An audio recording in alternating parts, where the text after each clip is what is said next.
Once again, good morning to all of you. Today we are going to see metallic nature of transition elements of first transition series. Metallic nature means what? Metallic nature means D block element contains all metals, okay? Or the elements belongs to D block are generally metals and they shows metallic property. In this point we are going to see why this element shows metallic property.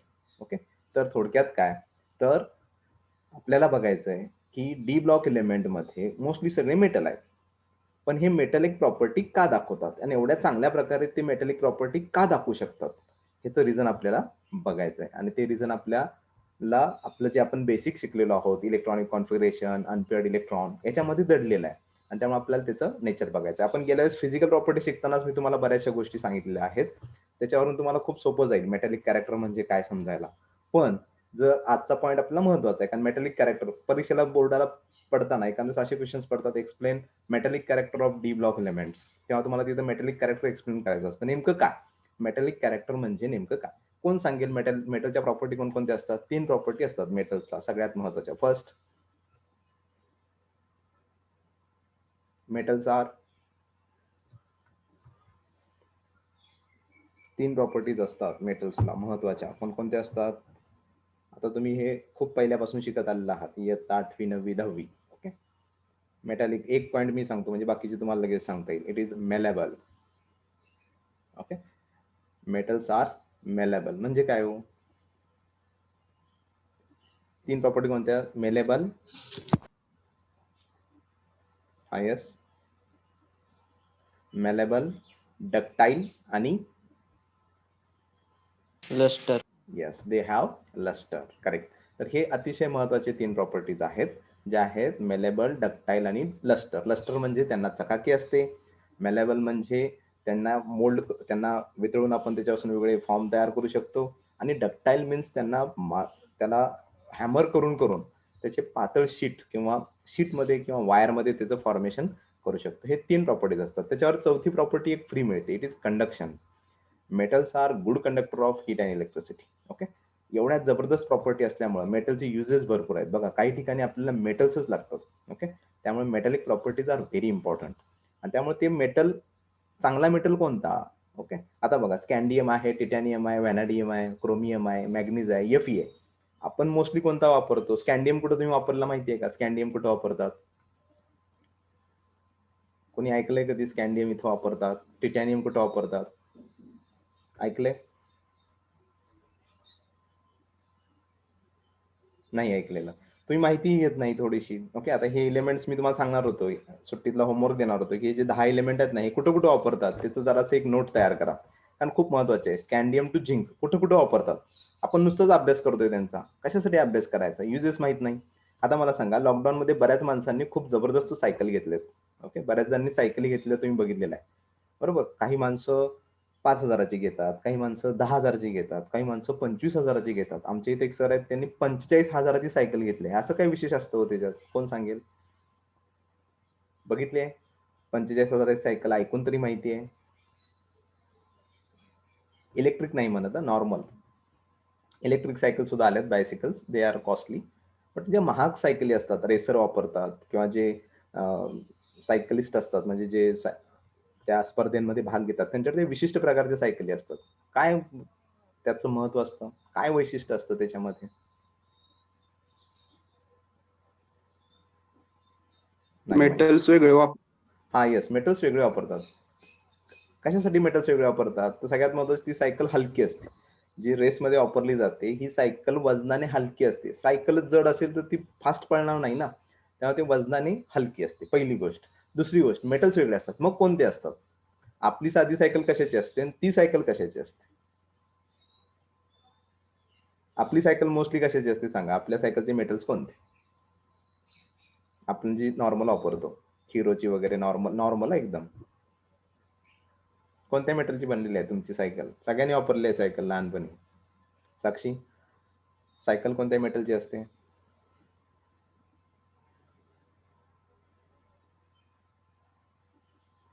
Silly questions आहेत सगळे, पण ह्या क्वेश्चनचे answer दिल्याशिवाय तुम्हाला पुढं जगामध्ये विकत काय घ्यायचं हे कळत नाही ना. तुम्ही काय करता, विनाकारण पैसे जास्त देता. सायकलवाला म्हटला, ह्या सायकलची किंमत 45,000, तुम्ही डोळे झाकून घेऊन येणार घरी. तुम्हाला माहितच नाही. ती जर ₹20,000 असेल तर ॲक्चुअल कॉस्ट. ओके. तर तुम्हाला ते माहीत पाहिजे ना, त्याची किंमत का जास्त? काय त्यात स्पेशालिटी आहे? का आपला सायकलवाला दुकानदार काहीतरी सांगतोय म्हणून विकत घेऊन यायची? असं नाही करायचं. आता काही दिवसांनी पेट्रोल आणि डिझेल महाग झाल्यावर सायकलला पर्याय राहणार नाही. पुन्हा एकदा माणसं तुम्हाला सायकलीवरती दिसतील. आत्ताच दिसायला लागलेत कोरोना काळात. भरपूर माणसं सायकल चालवताना दिसतायत फॉर हेल्थ पर्पज. पण हे सायकलचं गणित काय? किंवा सायकलची ॲक्चुअली कॉस्ट कशावरून ठरते? तर त्याच्या मटेरियलवरती. ते ज्या मटेरियलनं बनलेली असते त्याच्यावर त्याची कॉस्ट ठरते. हा स्कॅन्डियम जो मेटल आहे ना, हा वजनाने खूप हलका असतो आणि हा सायकल बनवण्यासाठी यूज केला जातो. पण स्कॅन्डियमची बनवलेली जी काही सायकल आहे, ती थोडीशी महाग असते. ओके. तर scandium is used for the making of bicycles. Okay. माहीत पाहिजे. आपली जी पूर्ण एस-टी असते ना, महाराष्ट्र परिवहन मंडळ यांची एस-टी असते ती ॲल्युमिनियमची असते. Okay.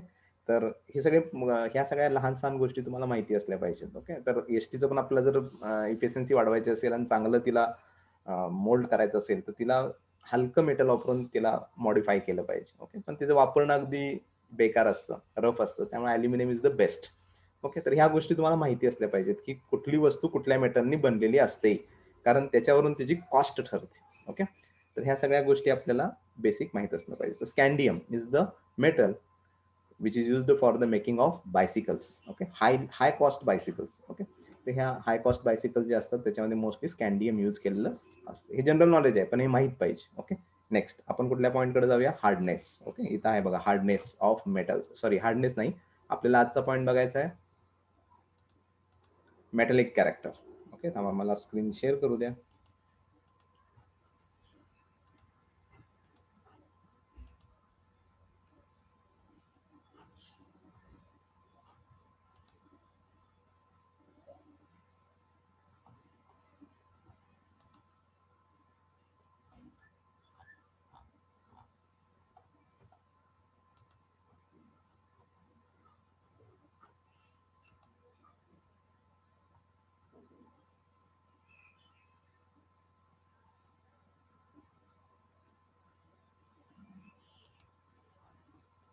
Okay.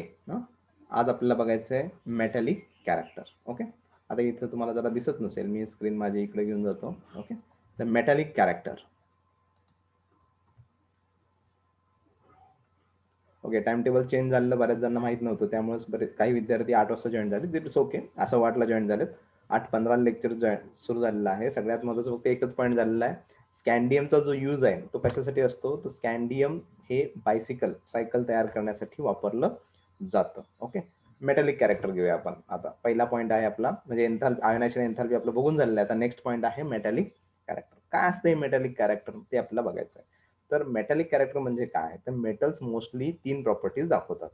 Malleable, ductile and lustre, किंवा लस्टर, मेलेबल, डक्टाईल. कसंही लक्षात ठेवा, हे 3 प्रॉपर्टीज आहेत. ओके. इनिशियल वर्ण लक्षात ठेवा. इट इज लस्टरचा यल लक्षात ठेवा. ओके. बोर्डकडून येतो मी तुम्हाला.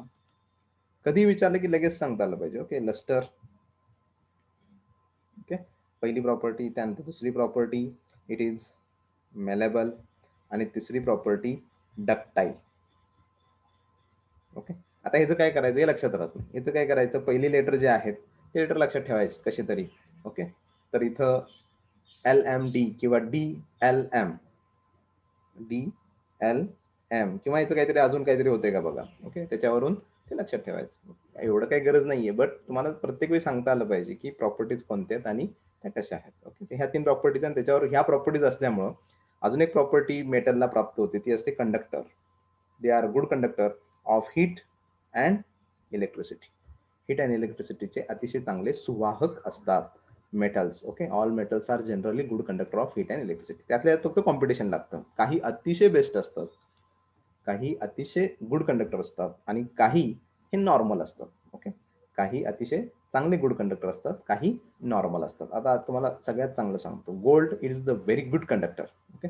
पण गोल्ड एवढा चांगला कंडक्टर आहे म्हणून तो वस्तूंमध्ये वापरून चालेल का? नाही. त्याची प्राइस एवढी महाग आहे. आज 50,000च्या आसपास 10 ग्रॅम आहे.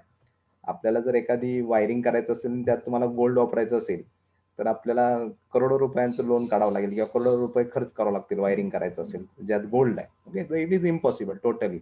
But good conductor is gold. जेव्हा जेव्हा जिथं अतिशय मायनर हे असणार आहेत कनेक्शन्स, तिथं मात्र हे गोल्ड वापरण्यात, आणि जिथं खूप चांगली कंडक्टिव्हिटी लागते तिथं ते वापरण्यात येतं. Silver, gold are the very good conductor, but they are very costly and therefore copper is used as a conductor. ती अशी सिरीज आपल्याला माहित पाहिजे, कुठला चांगला, कुठला कमी, त्याच्याहून चांगला कोणता, त्याच्याहून आपण काय करू शकतो ते वापरू शकतो. ओके, तर इथं बघा आपल्याला मेटॅलिक कॅरेक्टर बघायचं आहे. त्यात सगळ्यात महत्वाचं मेटॅलिक कॅरेक्टर एखाद्या मेटलला का प्राप्त होतं, तर इथे एक त्यांनी रिझन दिलेलं आहे पुस्तकात. Low ionisation enthalpies and value of d orbital in the outermost shell are responsible for the metallic character in the transition element. आता हे हा जो पॉइंट आहे लो आयोनायझेशन एन्थाल्पी, हा यांनी नवीन टाकलेला आहे. ओके, पहिल्यांदा फक्त एकच रिझन होतं, मी तुम्हाला गेल्या वेळेस पण सांगितलंय. It is vacant D orbital. D orbital vacant असला, अनपेड इलेक्ट्रॉन त्यात असले की ऑब्व्हियसली तो जो इलेमेंट आहे तो काय असतो, इट इज गुड कंडक्टर असतो, सॉरी तो मेटॅलिक असतो. ओके, वॅकंट ऑर्बिटल असेल तर तो मेटॅलिक असतो, वरनं मॅग्नेटिक प्रॉपर्टी दाखवतो, हे आपण बघितलेलं आहे. पण यांनी एक नवीन पॉईंट इथे घातलेला आहे, लो आयोनायझेशन एन्थाल्पीज, म्हणजे ज्याची आयोनायझेशन एन्थाल्पी कमी आहे तो काय होतो, चांगला मेटल म्हणून ऍक्ट होतो. आता मला सांगा, डी ब्लॉक मध्ये स्कॅन्डियम टू झिंक कोणाची आयोनायझेशन एन्थाल्पी जास्त आहे, कमी आहे? बघा इथे मी स्कॅन्डियम टू झिंक, लगेच काय करायचं, ॲटॉमिक रेडियस काढायची. स्कॅन्डियमची सगळ्यात मोठी, झिंकची सगळ्यात लहान. ज्याची ॲटॉमिक रेडियस मोठी, ओके, ज्याची ॲटॉमिक रेडियस मोठी त्याची आयोनायझेशन एन्थाल्पी किती, कमी, आणि ज्याची कमी त्याची आयोनायझेशन एन्थाल्पी जास्त. म्हणजे सगळ्यात जास्त मेटॅलिक कॅरेक्टर कोण दाखवत असणार आहे, स्कॅन्डियम. ह्यांच्या म्हणण्यानुसार म्हणजे आयोनायझेशन एन्थाल्पी जेवढी कमी तेवढं काय होतं, मेटॅलिक कॅरेक्टर जास्त दाखवतं. आता असं का यांनी सांगितलंय, याच्या मागचं रिझन आपल्याला बघितलं पाहिजे. त्याच्या मागचं रिझन आहे की आयोनायझेशन एन्थाल्पी म्हणजे हिट दिलं की त्यातला इलेक्ट्रॉन निघून जातो. जेवढं हिट देऊन पटकन इलेक्ट्रॉन निघून जाईल, ओके, तेवढी त्याची जी मेटॅलिक प्रॉपर्टी आहे ती जास्त असणार आहे ना, बरोबर. and therefore scandium is a good metallic in character. Okay, तर अतिशय महत्वाचा हा पॉइंट आहे आयनायझेशन एन्थाल्पी. म्हणजे तुम्हाला सीईटीला क्वेश्चन विचारला, which of the following reasons are the responsible for good metallic character, तर त्याचे ऑप्शन दोन असणार आहेत. एक असणार आहे लो आयोनायझेशन एन्थाल्पी आणि दुसरं असणार आहे वॅकंट डी ऑर्बिटल. आता वॅकंट डी ऑर्बिटल म्हणजे काय ते बघूया. ओके, हे आयोनायझेशन एन्थाल्पीचं इमेज होती. ओके, त्यानंतर नेक्स्ट घ्या image, it is vacant D orbital. Vacant D orbital, orbital असं म्हटलं तरी चालतं. प्रोनाउन्सिएशन काय एवढं महत्वाचं नाहीये, कारण तुम्हाला परीक्षा जी होणार आहे ती थिअरॉटिकल होणार आहे. ओके, तरी पण माहित असलं पाहिजे वॅकंट डी ऑर्बिटल म्हणजे काय, डी ऑर्बिटल. ओके, आता काय असतं बघा, scandium electronic configuration atomic number 21, electronic configuration argon 4s1 3d,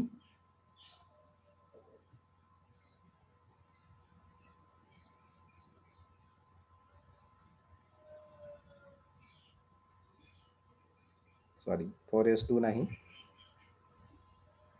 उत्तर देत नाही तुम्ही पटकन. 4s2 3d1. ओके, तर हे आहे ऑर्गॉन स्कॅन्डियमचं इलेक्ट्रॉनिक कॉन्फिगरेशन. ओके, आता इथं बघा स्कॅन्डियमचं जे इलेक्ट्रॉनिक कॉन्फिगरेशन आहे 21 ओके, लक्षात ठेवायचं, अतिशय चांगली मेथड. तर इथं डी ब्लॉक मध्ये किती ऑर्बिटल आहे, सॉरी डी ऑर्बिटल मध्ये किती इलेक्ट्रॉन्स आहेत, तर इथं एकच इलेक्ट्रॉन आहे. ओके, देअरफोर हा ऑर्बिटल वॅकंट आहे. 1 2 3 4 हे सगळं वॅकंट आहे. ओके, वॅकंट डी ऑर्बिटल असेल तर it is act as good metals or it is act as good, it possesses good metallic character. Okay, त्यानंतर बघा झिंकचं एक एक्झाम्पल घेतो मी तुम्हाला डायरेक्ट शेवटचं. झिंक मध्ये काय प्रॉब्लेम येतो, ॲटॉमिक नंबर सांगा झिंकचा. 30. Yes 30. Electronic configuration argon 4s2 3d10. Okay, D ऑर्बिटलचं जर तुम्ही पिक्चर बघितलं याच्यामध्ये तर 1 2 3 4 5 6 7 8 9 10. ओके, असे इलेक्ट्रॉन 10 इलेक्ट्रॉन इथं असतात. ओके, आता भरताना मी चुकीच्या पद्धतीने भरलेत, पण इट्स ओके. 10 आहेत म्हणून मला काही इथे जास्त टेन्शन घ्यायची गरज नाही. पण जेव्हा असं फुलफिल्ड डी ऑर्बिटल असेल तेव्हा यांचं मेटॅलिक कॅरेक्टर डिक्रीज होतं. त्यामुळे तुम्ही झिंक जर कधी बघितलं तर ते पावडर फॉर्म मध्ये असतं. असं रॉड फॉर्म मध्ये वगैरे झिंक शक्यतो, म्हणजे रॉड फॉर्म मध्ये जरी असलं तरी ते मेटॅलिक कॅरेक्टर खूप कमी दाखवतं. ओके, ॲज कम्पेअर टू बाकीचे इलेमेंट झिंक जे आहे याचं मेटॅलिक कॅरेक्टर थोडंसं लिटल बिट वेगळं आहे. ओके, तर त्याचं वेगळ्या प्रॉपर्टीज आहेत त्याला ह्या फुलफिल ऑफ डी ऑर्बिटलमुळे, पण metallic character is slightly less. Okay, तर अशा गोष्टी आहेत वॅकंट डी ऑर्बिटल नसल्यामुळे. What is the reason behind zinc less metallic character of zinc? The reason behind less metallic character of zinc is there is no vacant D orbital. Okay, D orbital मध्ये मोकळी जागा नाही, आणि म्हणून it cannot be act as a good, it cannot be act as good or it cannot shows good metallic properties. Okay, आता इथं प्रत्येक गोष्टीला एक्सेप्शन्स आहेत. आता आपण काही डीप बघणार नाही, फक्त आपल्याला जेवढे पॉईंट्स दिलेत त्याच्या हिशोबानेच आपण चाललेलो आहोत.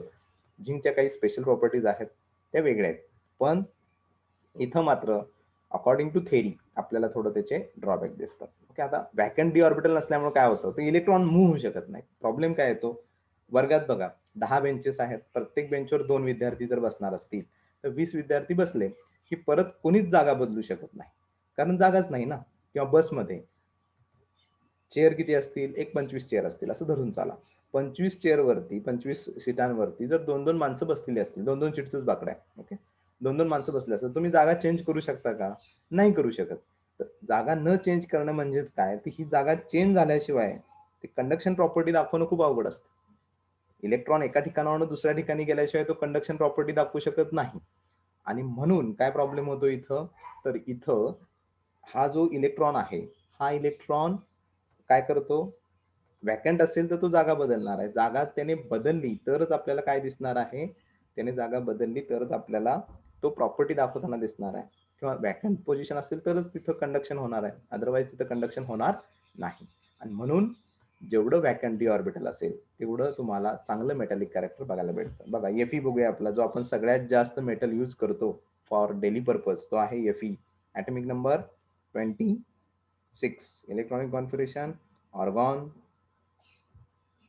4s. बघा इलेक्ट्रॉनिक कॉन्फिगरेशन किती महत्वाचं आहे, प्रत्येक वेळी लागतंय आपल्याला. ते सांगितल्याशिवाय तुम्ही खाली एक्सप्लेनच करू शकत नाही की काय पॉईंट आहे किंवा काय त्याचे प्रॉपर्टीज आहेत. तर प्रत्येक वेळी आपल्याला हे एक्सप्लेन करणं गरजेचं आहे. तर एफईचं बघा, electronic configuration 4s2 3d.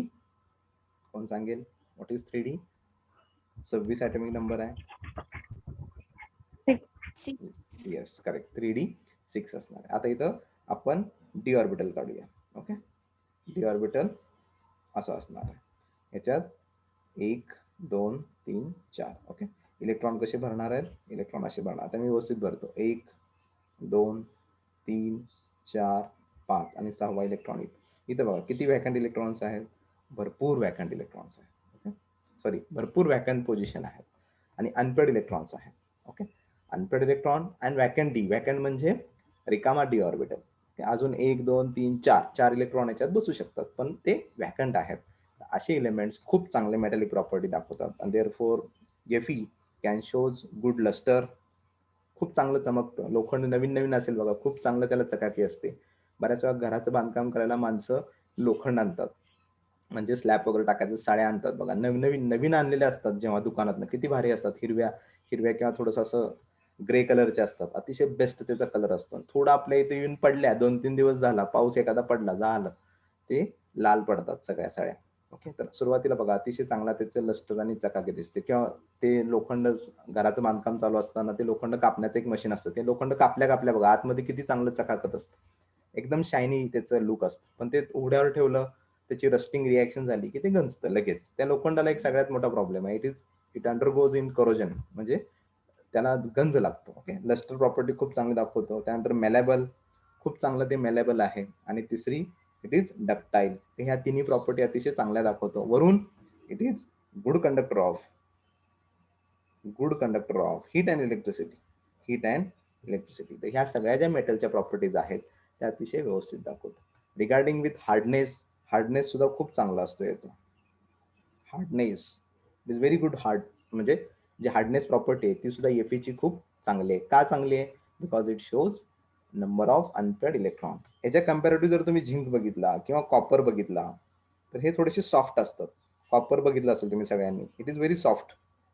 Okay, lustre असते याला भरपूर, चकाकी खूप असते कॉपरला, पण हे ॲज कम्पॅरेटिव्ह एफई थोडंसं सॉफ्ट असतं.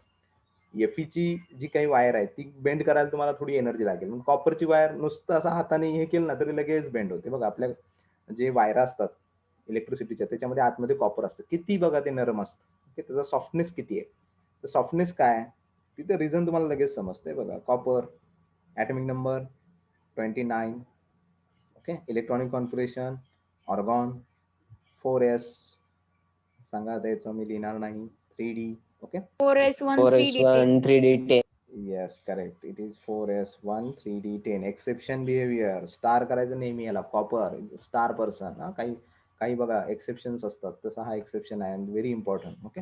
इथे आपल्याला ऑर्बिटल पिक्चर बघायचे. D orbital picture of copper is okay 1 2 3 4. बघा याच्यात इलेक्ट्रॉन्स किती असणार आहेत? 1 2 3 4 5 6 7 8 9 10. इथं यस मध्ये एक इलेक्ट्रॉन असणार म्हणून वॅकंट पोझिशन आहे. वॅकंट पोझिशन आहे पण ती कुठं आहे? 4s मध्ये. डी मध्ये कुठं काय आहे का वॅकंट पोझिशन? कुठंच नाही. Therefore copper is slightly soft. Okay. Copper is likely to be soft. Vacant orbital नाहीये. It is good conductor. But metallic कॅरेक्टरमध्ये जो हार्डनेस आहे तो थोडासा लॅक आहे. कशामध्ये? कॉपरमध्ये. झिंकमध्ये पण तीच अवस्था आहे. ओके. तर जिथं फुलफिल डी ऑर्बिटल होतात तिथं थोडासा प्रॉब्लेम यायला सुरुवात होते. म्हणून आपण मोस्टली जे मेटल्स हार्डनेससाठी वापरतो ते मोस्टली कोणते वापरतो? क्रोमियम. स्टीलमध्ये असतं. किती हार्डनेस आहे बघा, जबरदस्त हार्डनेस आहे. त्यानंतर अजून कुठला वापरतो आपण? Fe एक खूप हार्डनेससाठी आपण वापरणारे एलिमेंट हे Fe एक वापरतो. ओके. त्यानंतर स्कॅन्डियम पण वापरला जातो. टिटॅनियम पण वापरला जातो. Ti. ओके. टिटॅनियम. ओके. अतिशय महत्वाचा हा एलिमेंट आहे टिटॅनियम. ओके. तर इथं हे सगळं तुम्हाला माहिती असणं गरजेचं आहे. आता एक तुम्ही काम करा, ही थोडीशी सुट्टी आहे तुम्हाला, म्हणजे कॉलेजेस अजून सुरू नाहीये. तर एक आज होमवर्क एक करा की हे जे काही एलिमेंट्स आहेत कोणते? स्कॅन्डियम टू झिंक. ओके. याचं उद्या मला प्रत्येकाचे ऍप्लिकेशन सांगायचे. म्हणजे स्कॅन्डियम कुठं वापरतात? काय करायचं? नेटवर जायचं किंवा तुमच्याकडे पुस्तक वगैरे असेल मला माहित नाही. ऑक्सफर्डची खूप चांगली डिक्शनरी आहे माझ्याकडं. त्याच्यात सगळ्या गोष्टींचे ऍप्लिकेशन दिले. तुम्ही स्कॅन्डियम बघितलं की स्कॅन्डियमचे ऍप्लिकेशन्स येतात. ओके. अतिशय चांगली डिक्शनरी आहे माझ्याकडे. मी ती खूप स्वस्तात घेतली होती. विक्रेते येतात घरासमोर. मला एक सवय आहे चांगली पुस्तक घेण्याची. त्यातनं मी काही पुस्तकं घेतलेली आहेत. ऑक्सफर्डची इल्युस्ट्रेटेड डिक्शनरी आहे माझ्याकडं, ज्याच्यामध्ये प्रत्येक गोष्ट काय कशी याची सगळी माहिती अतिशय खूप चांगली दिली आहे. एखादी गोष्ट जर मला बघायची असेल तर मी त्यात बघू शकतो. तसं ते ऑफलाईन व्हर्जन आहे. तुम्हाला ऑनलाईन पण सुविधा आहे. तुमच्याकडे ती डिक्शनरी नसेल, इट्स नो प्रॉब्लेम. तुम्ही काय करू शकता? आता इंटरनेट आहे तुमच्याकडे, पुस्तकाची गरजच नाही. तर आता तुम्ही काय करा, आजचा होमवर्क हा असेल की स्कॅन्डियम टू झिंक सगळ्यांचे मला ऍप्लिकेशन्स पाहिजे. म्हणजे स्कॅन्डियम नेमकं कुठं वापरतात डेली लाईफमध्ये?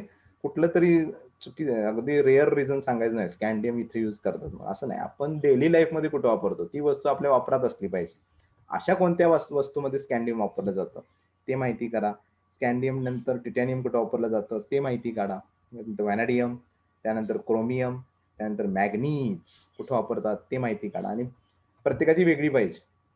म्हणजे एकाने काढली ती सगळ्यांनी कॉपी केली असं नाही करायचं. ओके. तर प्रत्येकाने हे करा. किंवा वाटलंच तर वर्गात आपल्या 20 विद्यार्थी आहेत. ओके.